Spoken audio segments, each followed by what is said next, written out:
খেজুরের গুড় নিয়ে বাজারে অনেক কথা প্রচলিত আছে। মাত্র 3টা জিনিস দিয়েই বুঝতে পারবেন খেজুরের গুড়টি খাঁটি বা খাঁটি না ভেজাল। পয়েন্ট নাম্বার 1, খেজুরের গুড়টি আপনি যখন বাসায় রিসিভ করবেন, পার্সেলটি খোলার পরে এই খেজুরের পাটালি গুড় থেকে আপনার বাসায় একটি মৌ মৌ করা গন্ধ বের হবে।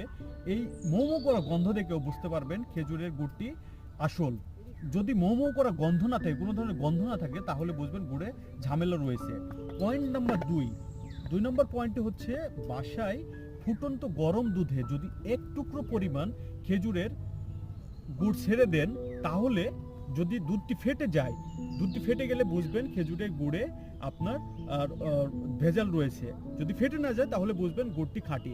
পয়েন্ট নাম্বার 3, খেজুরের গুড়টি কিছু চাকু দিয়ে আপনি যদি কাটবেন, কাটার পরে দেখবেন ভিতরে একটি রসালো ভাব থাকবে। এই রসালো ভাব যদি না থাকে তাহলে বুঝবেন খেজুরের গুড়ে ভেজাল রয়েছে।